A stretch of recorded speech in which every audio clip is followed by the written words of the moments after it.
Semangat gua untuk kemudian datang ke sana itu cuma satu sih sebenarnya, memberikan pencerahan terkait dengan polemik yang udah panjang banget nih, supaya orang juga harapannya bisa menilai mana yang emang betul kejadiannya, mana yang masih menjadi asumsi. Nah, ketika ditunjukkan dokumen, gue lihat ciri-cirinya, pasti akan selalu, balik lagi, pasti akan selalu ada orang yang bilang mungkin itu dibuat dan sebagainya. Bisa aja sih, cuma di situ memang dokumen-dokumennya dokumen lama, di situ ejaannya juga ejaan lama, di dalamnya ada tulisan lama juga. Pak Jentu ada namanya di situ di buku Kepengurusan Desa tahun 1954, bahkan sebelumnya tahun 1932 itu sekdesnya juga sudah tercatat di situ. Artinya kan sudah hampir berapa ya, mungkin lebih dari 50 tahun bahkan dokumen itu tuh udah ada gitu. Tapi ada dua dokumen sebenarnya, satu dokumen lagi itu dokumen kepemilikan tanah. Nah, itu juga kalau bisa dilihat di tayangan, ketika gue buka halaman pertama itu tuh udah robek, dan memang kertasnya tuh kertas lama ya, kertas lama yang udah lusuh banget.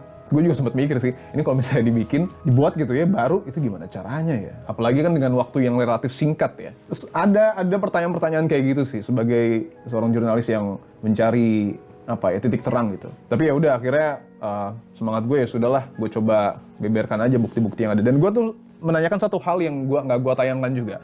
Jadi Barreskrim itu punya laporan KKN Jokowi di Desa Ketoyan, dan itu memang selalu ada ketika mahasiswa itu KKN selesai, pasti ada laporannya. Di situ gue tanyain tapi nggak gue tayangkan, karena balik lagi supaya polemiknya mungkin nggak simpang siur ya. Karena jawabannya nggak karena dia tidak menemukan laporan KKN Jokowi itu, dia tidak menemukan. Tapi dia punya contoh laporan KKN yang lain. Alasannya sih karena kantornya berpindah-pindah, dan kalau kantornya berpindah-pindah memang benar sih, maksudnya itu bangunan yang relatif baru, sebelumnya nggak di situ gitu. Makanya itu nggak gue tayangkan. Tapi yang lebih otentik lagi, yang lebih gue prioritaskan untuk tayangkan adalah foto di Desa Gosono sebelah ataupun berdekatan dengan Desa Ketoyan. Di situ Pak Karno dapat dari warga Desa Gosono, dan pas dilihat lumayan mirip sih. Lumayan mirip, gondrong, ya mungkin sesuai dengan gambaran dari Pak Muhuri ya. Gondrong, tinggi, setelah itu ya begitulah.